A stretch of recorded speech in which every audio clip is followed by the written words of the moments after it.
So from the ministry, we have made it very, very clear to all the airlines that they have to follow the rules.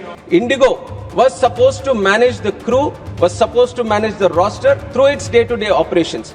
We are there to check if the FDTL is properly implemented or not, and there has been no compromise on that side. We are not taking this situation easily. We are doing an inquiry and we will take very, very strict action, not only for this situation, but also as an example. உடல் வலிமையை உறுதி செய்யும் சிலாஜித், கவனத்தை மேம்படுத்தும் அஸ்வகந்தா மற்றும் உயிர் சக்தியை பெருக செய்யும் சஃபேடு முஸ்லி போன்ற இமயமலையின் மூலிகை பொருட்களை கொண்டு வந்து மிஸ்டர் பர்ஃபெக்ட் உருவாக்கப்பட்டுள்ளது. ஒவ்வொரு முறை உட்கொள்ளும் போதும் உடல் சக்தி, வலிமை மற்றும் மன வலிமை உறுதி செய்யப்படுகிறது. மா நேச்சுரல்ஸ் மூலம் மகிழ்ச்சியான தலைமுறைகள் உருவாகிறது. இப்போது மிஸ்டர் பர்ஃபெக்ட்டுடன் உங்கள் தலைமுறையும் வலிமையாகட்டும். எங்கள் வெப்சைட்டில் இருந்து உடனே ஆர்டர் செய்யுங்கள். வாட்ஸ்அப் எண்ணிலும் தொடர்பு கொள்ளலாம். வணக்கம். டிசம்பர் 8ஆம் தேதி இன்னைக்கும் 450க்கும் மேற்பட்ட ஃபிளைட்ஸ்கள் கேன்சல் ஆகியிருக்கிறது. பார்லிமெண்டில் இதை பற்றி ராம்மோகன் நாயுடு, இந்த நாட்டு ஏவியேஷன் மினிஸ்டர், பதிலையும் கொடுத்திருக்கிறார். ரொம்பவே ஸ்ட்ரிக்டான ஆக்ஷன் எடுக்க போகிறோம். இண்டிகோ என்ன, வேற எந்த ஏர்லைன்ஸ் இண்டஸ்ட்ரியாக இருந்தாலும், ஏர்லைன்ஸ் கம்பெனியாக இருந்தாலும் யாரையுமே நாங்க விட மாட்டோம். மக்களுடைய பாதுகாப்பு, பைலட்ஸ்களுடைய நலன், க்ரூ மெம்பர்ஸ்களுடைய நலன் தான் எங்களுக்கு முக்கியம். ஆனால் இது உண்மையா? இதை பற்றி மிகவும் ஆழமான இன்னொரு ரிசர்ச் பேப்பருடன் உங்களுக்கு முன்பு நான் வந்திருக்கிறேன். அதாவது எந்த அளவில் மொனோபொலி இந்த நாட்டை சுரண்டக்கூடிய வேலையை பார்த்து விட்டது. அது எந்த விதமான இண்டஸ்ட்ரியாக இருக்கட்டும், மருத்துவமாக இருக்கட்டும், கல்வியாக இருக்கட்டும், சுகாதாரமாக இருக்கட்டும், ரோட் அண்ட் டிரான்ஸ்போர்ட்டாக இருக்கட்டும், மின்சாரமாக இருக்கட்டும், எந்த செக்டர் எடுத்துக்கினாலும் இந்த நாட்டு அரசாங்கத்துடைய தவறான பாலிசிகள் எந்த நிலையை இண்டிகோ வழியாக உருவாக்கி இருக்கிறதோ இதே நிலைதான் இன்னைக்கு அனைத்து இண்டஸ்ட்ரிகளிலுமே உருவாகிவிட்டது. டெலிகாம் எடுத்துக்கொள்ளுங்கள், இன்னைக்கு எத்தனை கம்பெனிகள் இருக்கு. மின்சாரத்தை எடுத்துக்கொள்ளுங்கள், இன்னைக்கு எத்தனை கம்பெனிகள் இருக்கு. கோல் ரீட்டைல் எடுத்துக்கொள்ளுங்கள், எத்தனை கம்பெனிகள் இருக்கு. யாருக்குமே இதில் சந்தேகம் வர வேண்டாம். அடானி, அம்பானி போன்ற நபர்கள் கையில் ஒட்டுமொத்த இந்தியாவை ஒப்படைத்துவிட்டு அரசாங்கம் எஸ்கேப் ஆகக்கூடிய வேலையை பார்த்திருக்கிறது. இந்த வீடியோவை மிகவும் கவனமாக கேளுங்கள், கடைசி வரை கேளுங்கள். அப்போதான் உங்களுக்கு புரிய வரும். இண்டிகோ கிரைசிஸ் ஒரு சாதாரணமாக பார்க்கக்கூடிய விஷயம் கிடையாது. இந்த நாட்டுக்கு எதிராக வரக்கூடிய ஒரு மிக பெரிய சீரியஸ் கன்சர்னாக மாறப்போகிறது. ஒட்டுமொத்த இந்தியாவில் இருக்கக்கூடிய ஒவ்வொரு இண்டஸ்ட்ரியோடைய நிலை இதே போன்று மாற தொடங்கிவிட்டால் இந்த நாட்டு அரசாங்கம் எந்த விதமான நலத்திட்டமும் மக்களுக்காக கொண்டு வர முடியாது. அனைத்துமே கார்பரேட்டருக்காக மட்டுமே இருக்கும். ஏற்கனவே அதுதான் நடக்கிறது.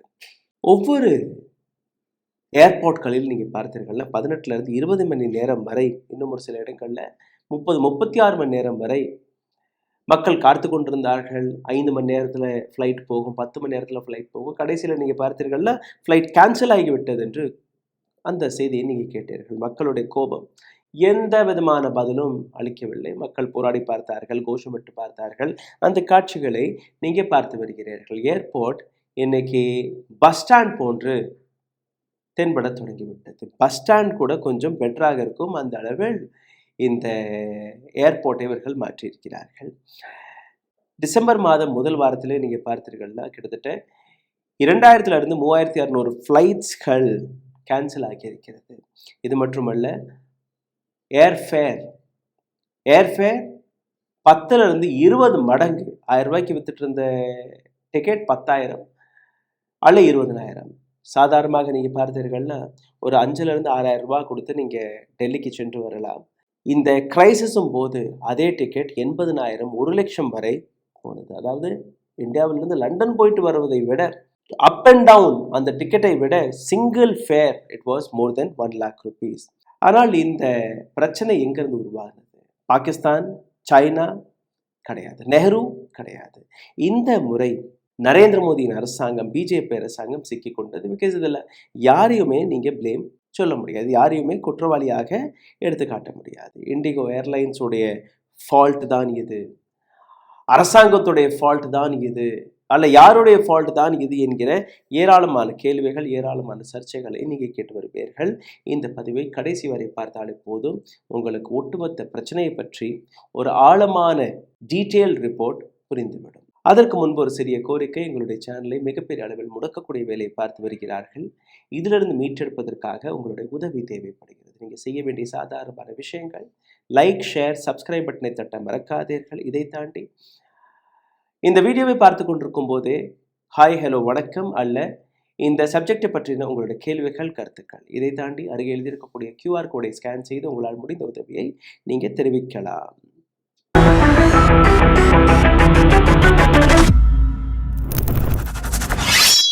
மொனோபொலி, அதாவது ஒரு செக்டரில் இருக்கக்கூடிய அனைத்து கம்பெனிகளையுமே அழித்து ஒரு கம்பெனி அல்ல 2 கம்பெனி கையில் ஒட்டுமொத்த பவரை, ஒட்டுமொத்த பிஸ்னஸையே கொடுத்து விடுகிறது. அதே போன்ற சிச்சுவேஷன் தான் இன்னைக்கு இண்டிகோவிலும் வந்திருக்கிறது. இண்டிகோ 65.6% மார்க்கெட் ஷேருடன், அடுத்தபடியாக 25.7% Air India, Akasa airlines with 5.2%, SpiceJet 5.2%, மீதம் இருக்கக்கூடிய கம்பெனிகள் 0.9%. அதாவது வெறும் ஏர் இந்தியா மற்றும் இண்டிகோ இரண்டையுமே நீங்கள் சேர்த்து பார்த்தீர்களா, கிட்டத்தட்ட 91% மார்க்கெட் ஷேர் இந்த 2 கம்பெனிகள் கையிலேயே இருக்கிறது. அதாவது இவர்கள் நினைத்தால் விலை ஏறும், இவர்கள் நினைத்தால் விலை குறையும்.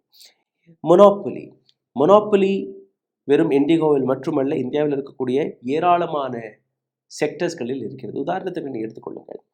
இண்டிகோ அரசாங்கம் கொண்டு வந்த இந்த சட்டத்தை எதிர்த்து அவர்கள் எதுவுமே செய்யவில்லை. ஒரு விதமான வேலை நிறுத்தம் தான் செய்தார்கள். அந்த வேலை நிறுத்தத்திற்கு பயந்து போய் அரசாங்கம் 72 மணி நேரத்திற்குள் அவர்கள் போட்ட அந்த சட்டத்தை வாபஸ் பெறக்கூடிய வேலையை பார்த்திருக்கிறார்கள். இதே விவசாய போராட்டத்தை ஞாபகப்படுத்தி பாருங்கள். விவசாய போராட்டத்தில் விவசாயிகள் தன்னுடைய கோரிக்கைகளை எடுத்துக்கொண்டு ரோட்டில் இறங்கி போராடிய போது 800க்கும் மேற்பட்ட விவசாயிகள் கொல்லப்பட்டார்கள், தற்கொலை வழியாக, மற்ற வழியாக.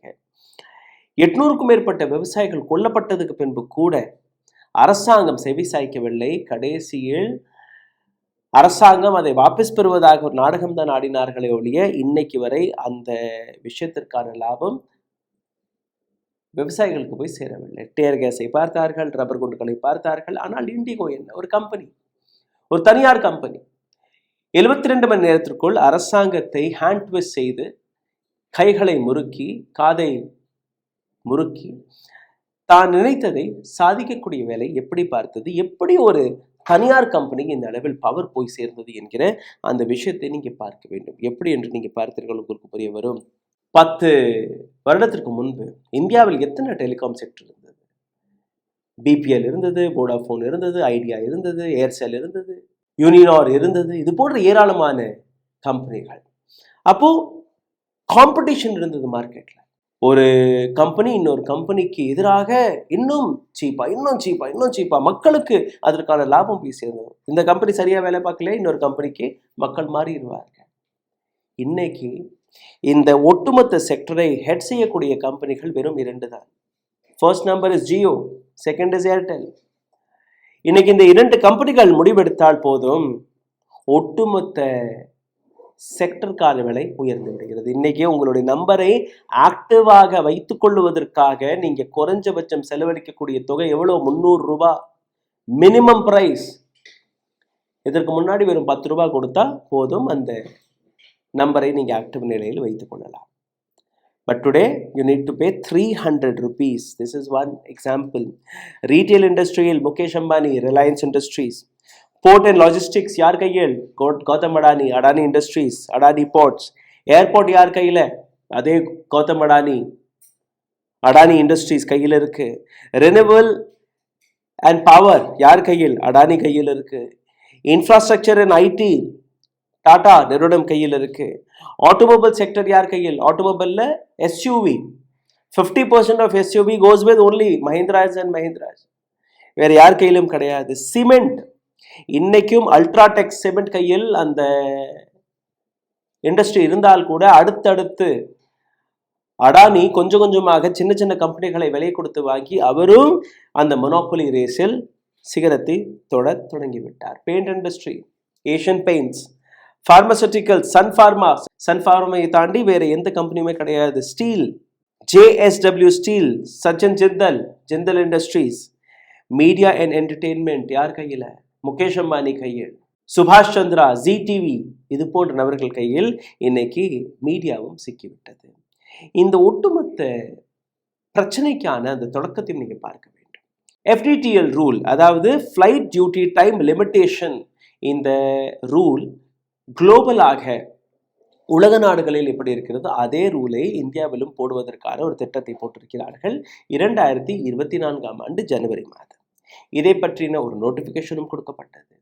இந்த நோட்டிஃபிகேஷன் வழியாக ஒரு பைலட் அவருக்கு குறைஞ்சபட்சம் 2 நாட்கள் அவகாசம் கொடுக்கணும். நீங்க அதாவது மண்டே டு ஃப்ரைடே வரை அவர் வேலை பார்க்கலாம். தொடர்ந்து 2 நாள் அவருக்கு லீவு கிடைக்கும். தொடர்ந்து 2 நாட்கள் அவருக்கு நைட் ஃப்ளைட்ஸை நீங்கள் கொடுக்கக்கூடாது. இது எல்லாம் இந்த புதிய ரூல்ஸில் இருந்தது. இதுக்கு முன்னாடி எப்படி? இதுக்கு முன்னாடி நீங்கள் பார்த்தீர்கள்னா மண்டே டு சாட்டர்டே வரை அவர்கள் வேலை பார்ப்பார்கள்.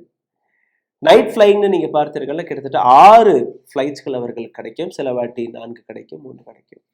இது எல்லாமே ஒரு 10 வருஷத்துக்கு முன்னாடி அவர்கள் கொண்டு வந்த அந்த ஸ்கீம், இந்த ரூல்ஸ் படி அது சரியாக இருந்தது. ஏன்னா அப்போது அவ்வளோ ஃப்ளைட்ஸ்கள் கிடையாது.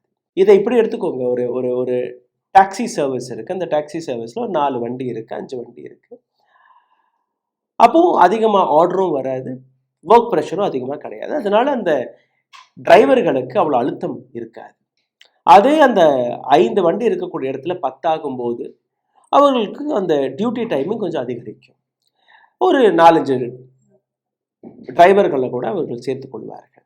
இந்த 10 காராக இருக்கக்கூடிய கம்பெனி 100ஆக மாறும்போது அதே லிமிட்டெட் ஸ்டாஃப்களை வைத்து ஒட்டுமொத்த ஆப்ரேஷன் வேலையை அவர்கள் பார்க்க தொடங்கினால் இங்கே தான் அழுத்தம் வரும். அப்போ அந்த குறைஞ்சபட்சம் 5 மணி நேரம் ரெஸ்ட் இது போதும் என்று கூறி பைலட்ஸ்களை மன அழுத்தத்திற்கு ஆளாக்கி இந்த இடத்தில் இது மட்டுமல்ல, புதிய பைலட்ஸ்கள், இந்த ட்ரெயினிங் பைலட்ஸ்கள்லாம் வர்றாங்க இல்லையா, அந்த ட்ரெயினிங் பைலட்ஸ்கள் ஏற்கனவே 1 கோடி ரூபாய் 1.5 கோடி ரூபாய் செலவழித்து ட்ரைனிங் எல்லாம் முடிச்சு இங்கே வரும்போது சீனியர் விமானிகளுடன் பைலட்ஸ்களுடன் இவர்களையும் சேர்த்து விட்டு அப்போ அந்த ட்ரைனிங்கை நடத்தும் போது அவர்களிடம் ஒரு பாண்ட் சைன் செய்யப்படுகிறது. என்ன பாண்ட்? அப்படி நீங்கள் கேப்டன் ஆகி விட்டீர்கள்னா குறைஞ்சபட்சம் 6 மாதம் நீங்கள் நோட்டீஸ் பீரியட் கொடுக்கணும். கேப்டன் மட்டுமல்ல, அனைத்து நபர்களுக்குமே. கேப்டன்களுக்கு இப்போ சமீபத்தில் 1 வருடமாக அதை மாற்றி விட்டார்கள். அதுக்கப்புறம் போராட்டம் எல்லாம் நடந்து அது வாபஸ் பெறப்பட்டது. இன்னொரு பக்கம் பாண்ட் சைன் படம். அந்த பாண்ட் எதற்காக? நீங்கள் அந்த வேலையை விட்டு வேற ஒரு ஏர்லைன்ஸ்க்கு நீங்கள் சேர போனீர்கள்னா அந்த 5 வருஷம் 3 வருஷம் 2 வருஷம் பாண்ட், அந்த பாண்டுக்கு இடையிலே நீங்கள் அந்த வேலையை விட்டீர்கள்னா அந்த கம்பெனிக்கு பல லட்சம் ரூபாய் இல்லை கோடிக்கணக்கான ரூபாய் நீங்கள் கொடுத்து தான் அந்த வேலையிலிருந்து வெளிவர முடியும். அப்போது நீங்கள் ஒரு விதமாக அந்த ஏர்லைன்ஸ் கம்பெனிக்கு தன்னை விற்று விடுகிறீர்கள் அடுத்த அந்த பாண்ட் இருக்கக்கூடிய நேரம் வரை. இந்த விதமான அழுத்தங்களிலிருந்து மீட்டெடுப்பதற்காக இந்த புதிய பாலிசி கொண்டு வரப்பட்டது, ஃப்ளைட் டியூட்டி டைம் லிமிட்டேஷன். இதன்படி 48 மணி நேரம், இதற்கு முன்னாடி வெறும் 36 மணி நேரம் தான் அந்த அவகாசம், அதை மாற்றி 48 மணி நேரம். தொடர்ந்து 2 கண்டினியூஸ் இரவுகள் 2 கண்டினியூஸ் ஃப்ளைட்களை நீங்கள் கொடுக்கக்கூடாது என்கிற இன்னொரு விஷயம். 6 நைட் ஃப்ளைட் லேண்டிங் என்கிற விஷயத்தை மாற்றி அதை 2ஆக குறைத்தார்கள். இது போன்ற ஏராளமான விஷயங்கள், நல்ல விஷயம் தானே. ஜனவரி 2024ஆம் ஆண்டு இந்த நோட்டிஃபிகேஷனை கொடுத்து விட்டார்கள். அப்போது இந்த கம்பெனி என்ன செய்திருக்கணும்? அந்த விஷயங்களை கொஞ்சம் கொஞ்சமாக மாற்றுவதற்காக புதிய ஆட்களை சேர்த்திருக்கணும். ஆனால் இந்த இடத்தில் என்ன நடந்தது அதையும் தான் நீங்கள் பார்க்க வேண்டும். ஏவியேஷன் இண்டஸ்ட்ரி முறைப்படி இது சரியாக இருந்தால் கூட இது போன்ற தனியார் கார்ப்பரேட் நிறுவனங்களுக்கு அது லாபம் கொஞ்சம் குறைக்கும்படி தெரிந்திருக்கிறது. அதனால் டெல்லி ஹைகோர்ட் வரை இவர்கள் போயிருக்கிறார்கள். இந்த மாதிரி இந்த சட்டத்தை எங்களால் இப்போதைக்கு இம்ப்ளிமெண்ட் செய்ய முடியாது, இதற்கு எங்களுக்கு அவகாசம் தேவை. ஓகே, டெல்லி ஹைகோர்ட் இதை இம்ப்ளிமெண்ட் செய்தே தீர வேண்டும். ஆனால் இதற்கு கொஞ்சம் அவகாசத்தை நாங்கள் கொடுக்குறோம். 2 ஃபேஸில் இதை நீங்கள் இம்ப்ளிமெண்ட் செய்து கொள்ளுங்கள். இந்த உத்தரவுப்படி நீங்கள் பார்த்தீர்கள்னா ஜூன் 1ஆம் தேதி 2025ஆம் ஆண்டு முதல் ஃபேஸ் ரோல் அவுட் செய்யப்பட்டது. க்ரூ, அந்த விமானத்தில் இருக்கக்கூடிய ஸ்டாஃப்களுக்கு கொஞ்சம் ரிலீஃப் கொடுத்திருக்கிறார்கள். அந்த ரிலீஃப் ஒரு விதமாக சுலபமாக இம்ப்ளிமெண்ட் செய்யப்பட்டிருக்கிறது. நவம்பர் 1ஆம் தேதியிலிருந்து 2வது ஃபேஸ் இதை இம்ப்ளிமெண்ட் செய்வதற்காக வரும்போது தான் இங்கே பிரச்சனையே. காரணம், இது ஒரு peak wedding season, winter season, travelling இருக்கக்கூடிய தருணம் இது. அப்போ இந்த இடத்தில் எங்களால் இதை இம்ப்ளிமெண்ட் செய்ய முடியவில்லை என்கிற ஒரு விஷயத்தை எடுத்து காட்டியிருக்கிறார்கள். மற்ற விமானங்கள் ஏன் எதிர்க்கவில்லை? மற்ற விமானங்களிடம் இந்த அளவில் ஃப்ளைட் கிடையாது இல்லையா? 2300 விமானங்கள் வெறும் இண்டிகோ கையில் இருக்கிறது. அடுத்தபடியாக யார்? ஏர் இண்டியா. ஏர் இண்டியாவிடம் எவ்வளோ? 1000 1100 ஃப்ளைட்ஸ்கள் தான் இருக்கு. மற்ற விமானங்களில் நீங்க சிந்திக்கலாம். இண்டிகோ ஒரு லோ காஸ்ட் ஏர்லைன்ஸ். அப்போ ப்ரீமியம் ஏர்கிராஃப்ட்ஸ் எப்படி பறக்குமோ அப்படியெல்லாம் இவர்கள் பறக்க மாட்டாங்க. தண்ணி நீங்க கேட்டிங்கன்னா கூட அந்த தண்ணிக்கான ஒரு விலையும் இவர்கள் நிர்ணயம் செய்து அந்த தண்ணியும் இவர்கள் விற்கக்கூடிய வேலை தான் இவர்கள் பார்ப்பார்கள். டெக்னிக்கலி நீங்கள் பார்த்தீர்கள்னா ஏராளமான பிரச்சனைகள் இவர்கள் நிறுத்தி வைக்கிறார்கள். ஃபாகி வெதர் இருக்குது, எக்ஸ்ட்ரா டிமாண்ட் இருக்குது, க்ரூ ஷார்ட்டேஜ் எங்களுக்கு இருக்குது, டெக்னிக்கல் கிளிச்சஸ் வருது. இதெல்லாம் வரும்போது எங்களால் நேரத்திற்கு பயணிக்க முடியவில்லை. 80% ஆன் டைம் ஃப்ளைட் ரெக்கார்டை வைத்திருந்த இண்டிகோ கொஞ்சம் கொஞ்சமாக சரிய தொடங்குகிறது.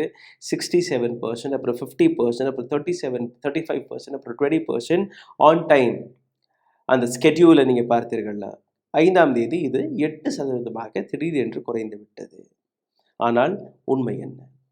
இண்டிகோ இந்த பிரச்சனையிலிருந்து மீண்டு வருவதற்கு இன்னும் ஒரு சில நாட்கள் பிடிக்கும். கிட்டத்தட்ட ஒரு 10ஆம் தேதி 12ஆம் தேதி தான் நாங்கள் இதை சரி பார்க்க முடியும். ஏன்னா ஒரு செயின் ஆஃப் ரியாக்ஷன் இது. ஒரு இடத்துல விமானம் கேன்சல் ஆச்சுன்னா அடுத்து அனைத்து இடங்கள்லையும் அது நடக்கும். ஏன்னா ஒவ்வொரு இடத்திலும் எங்களால் அந்த புதிய ஸ்டாஃப்களை நிரூபிக்க முடியவில்லை, புதிய பைலட்ஸ்களை கொண்டு வர முடியவில்லை. இதற்கான எங்கள்கிட்ட அவகாசமும் கிடையாது. இது ஒரு வேர்ஷன். ஆனால் உண்மையான வேர்ஷன் என்ன? இதை ஏர்லைன்ஸ் கம்பெனி கொடுத்த வேர்ஷன். பட் உண்மையான வேர்ஷன் பைலட் அசோசியேஷன் இண்டிகோக்கு எதிராக கொடுத்த அந்த ஸ்டேட்மெண்ட்டை நீங்கள் படித்தீர்கள்னா, IndiGo never intended to implement these FDTL rule properly. அரசாங்கம் கொண்டு வந்த இந்த சட்டத்தை இம்ப்ளிமெண்ட் செய்ய மாட்டோம் என்கிற முடிவை தான் இண்டிகோ நிறுவனம் எடுத்திருக்கிறது.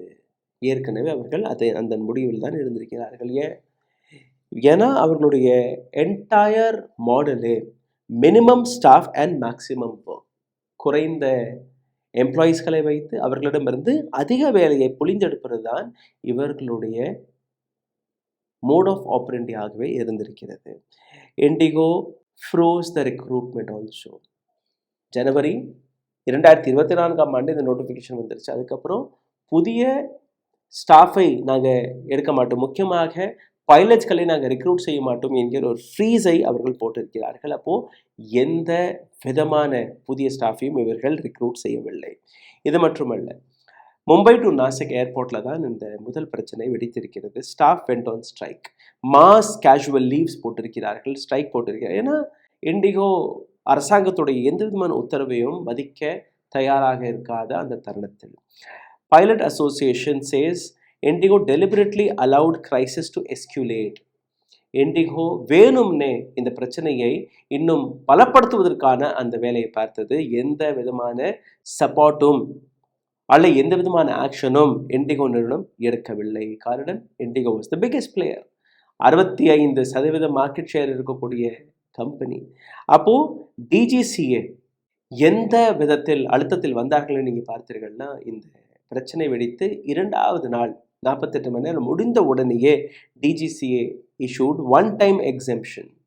ஒரு முறை நாங்கள் உங்களுக்கு அவகாசத்தை கொடுக்குறோம், February 8ஆம் தேதி வரை நாங்கள் உங்களுக்கு கால அவகாசத்தை கொடுக்குறோம், அதுக்கப்புறம் இந்த எக்ஸம்ஷன் எல்லாம் நடக்காது. பைலட்ஸ்கள் நீங்கள் பார்த்தீர்கள்னா இந்த டிசம்பர் மாதத்திலிருந்து February மாதம் தான் மிக அழுத்தமான காலகட்டமாக பார்ப்பார்கள். ஏன்னா வட இந்தியாவில் பனி பெய்யும், அங்கே விமானம் பறப்பதோ லேண்ட் செய்வதோ ரொம்பவே கடினமான விஷயம். இப்போதான் அவர்களுக்கு அதிக ஸ்டாஃப் தேவை. February மாதத்திற்கு அப்புறம் எங்களுக்கு ஆட்களே தேவையில்லை. ஆனால் அவகாசம் எத்தனை நாள் கிடைச்சிருக்கு? அதே February மாதம் வரை கிடைத்திருக்கிறது. எப்படி இந்த ஒட்டுமொத்த கிரைசிஸ் அதிகரித்தது? இதை நீங்கள் பார்க்கும்போது இதற்கான மொனோபொலி ரேஷியம் நீங்கள் பார்க்க வேண்டும். இண்டிகோ சந்தையில் வரும்போது அந்த தருணத்தில், அதாவது 2005ஆம் ஆண்டு ஏர் இண்டியா, ஜெட் ஏர்வேஸ், ஏர் சஹாரா, கிங்ஃபிஷர், ஏர் டெக்கன் போன்ற ஏராளமான நிறுவனங்கள் இருந்தது. அப்போதான் ராகுல் பாட்டியா மற்றும் ராகேஷ் கங்வான் இவர்கள் ஒரு புதிய ஏர்லைன்ஸை கொண்டு வருகிறார்கள். நோ நான்சென்ஸ், லோ காஸ்ட், ரொம்பவே குறைந்த காஸ்டில் சின்ன சின்ன செக்டரிலும் நாங்கள் போவோம் என்கிற இந்த விஷயத்தை இவர்கள் தன்னுடைய முதல் ஃப்ளைட்டை பறக்க வைப்பதற்கு முன்பே A320 உடைய 100 விமானத்திற்கான ஆர்டரையும் கொடுத்திருந்தார்கள்.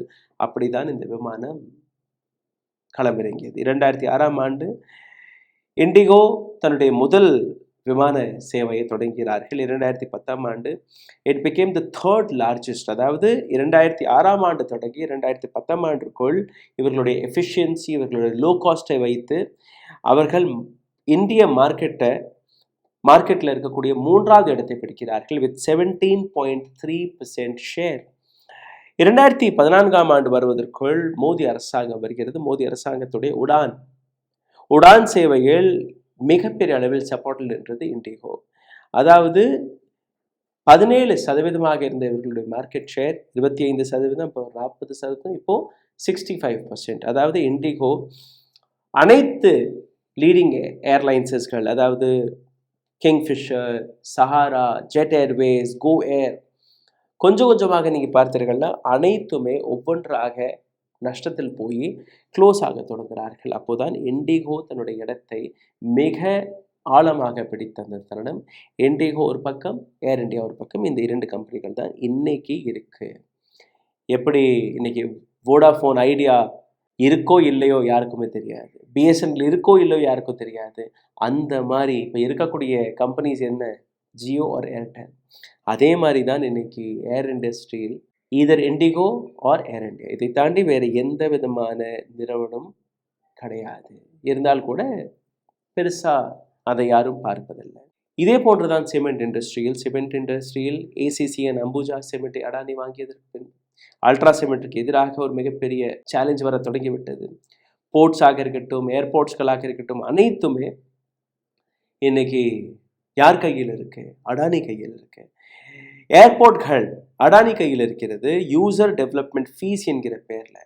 உதாரணத்திற்கு டெல்லி, மும்பை ஏர்போர்ட்டில் நீங்கள் பார்த்தீர்கள்னா 100 ரூபாயாக இருந்த யூசர் ஃபீஸ் இன்னைக்கு 600 ரூபாயாக உயர்ந்து விட்டது. 1000 ரூபாயாக இருந்த ஒரு டிக்கெட் சாதாரணமாக நீங்கள் பார்த்தீர்கள், அது 3000 ரூபாயாக உயர்ந்து விட்டது. இந்த ரிப்போர்ட்டை நீங்கள் படித்தீர்கள்னா 129 ரூபாயாக இருந்த டொமெஸ்டிக் பேசஞ்சருடைய யூடிஎஃப், யூசர் டெவலப்மெண்ட் ஃபீஸ், இன்னைக்கு 1261 ரூபாய். இந்த பணமெல்லாம் நீங்கள் பார்த்தீங்கன்னா உங்களோட டிக்கெட்லேயே ஆட் ஆகி வரும், உங்களுக்கு தெரியாது.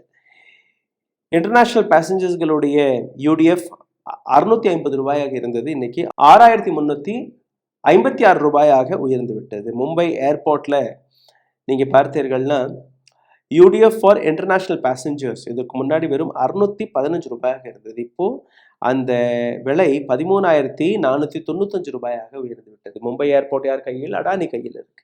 சிந்தித்து பாருங்கள், இந்த அளவில் இந்த மொனோபொலி ரேஸ் நடக்கிறது, இந்த அளவில் இந்த ஸ்கேம் நடந்திருக்கிறது. வெறும் இண்டிகோக்கான பிரச்சனை கிடையாது. நாட்டில் இருக்கக்கூடிய ஒவ்வொரு செக்டரும், எந்தெந்த செக்டரில் எந்த விதமான காம்படிஷனுமே இல்லையோ, எந்த செக்டரில் காம்படிஷனை அளிக்கக்கூடிய வேலையை பார்த்திருக்கிறார்களோ, அந்த அனைத்து செக்டர்களிலும் இதே பிரச்சனை வர உள்ளது. ஏராளமான நபர்கள் கீழே கமெண்ட்ல எழுதி வருகிறீர்கள், மோடிக்கும் இதற்கும் சம்பந்தம் கிடையாது, ஏன் மோடி அவர்களை பற்றி நீங்கள் தவறாக பேசுகிறீர்கள்? இண்டிகோ ஒரு தனியார் கம்பெனி, அவர்களுடைய பிரச்சனை, அது அவர்கள் பார்த்து கொள்ளட்டும். கிடையாது. அரசாங்கம் கொண்டு வரக்கூடிய தவறான சட்டங்கள், தவறான திட்டங்கள், இந்த திட்டங்கள் வழியாக மற்ற கம்பெனிகளுக்கு நஷ்டத்தை கொடுத்து ஒரு கம்பெனிக்கு நீங்கள் லாபத்தை கொடுக்க அந்த செக்டரில் இருக்கக்கூடிய அனைத்து ஆப்போசிஷனில் இருக்கக்கூடிய அனைத்து காம்படிஷனில் இருக்கக்கூடிய பிஸ்னஸ்களும் அழியும் போது ஒரு காம்படிட்டர், ஒரு பிஸ்னஸ்மேன் மட்டுமே லாபத்தை பார்க்கும்போது ஒட்டுமொத்த இண்டஸ்ட்ரியை ஒரு தனிநபர் கையில் போய் சிக்கிக்கொள்கிறது. அப்படித்தான் இன்னைக்கு அடானி, அம்பானி போன்ற நபர்கள் ஏராளமான இண்டஸ்ட்ரீஸ் இன்னைக்கு அழிந்து சின்னாபின்னமாகி கொண்டிருக்கிறது. 10 ரூபாய்க்கு வாங்கி கொண்டிருந்த அந்த ரீசார்ஜ் இன்னைக்கு நீங்கள் 300 ரூபாய் கொடுத்து வாங்குகிறீர்கள். ஒரு மாதம் நீங்கள் ரீசார்ஜ் செய்யவில்லை என்றால் அடுத்த ஒரு வாரத்திற்குள் இன்கமிங், அவுட்கோயிங் எல்லாமே துண்டிக்கப்படுகிறது. இதுதான் மொனோபொலிக்கான ஒரு மிகப்பெரிய உதாரணம். சிந்தித்து பாருங்கள். இந்த வீடியோ உங்களுக்கு பிடித்திருந்தால் இதை பகிருங்கள். உங்களுடைய கருத்துக்களை கீழே கமெண்ட் பாக்ஸில் எழுதி விடுங்கள். நன்றி, வணக்கம். ஊடகம் கார்ப்பரேட் அரசியல்வாதிகளின் கைப்பாவையாக அடிமைகளாக இருந்தது போதும். இனி சாட்டை எடுத்து சுழற்றும் நேரம் வந்துவிட்டது. ஊடகம் பொதுமக்களாகிய உங்களுக்காக உங்களாலேயே இயக்கப்பட வேண்டும். ஊடக சுதந்திரத்திற்காக உங்களின் பங்களிப்பை இன்றே அளித்திடுங்கள்.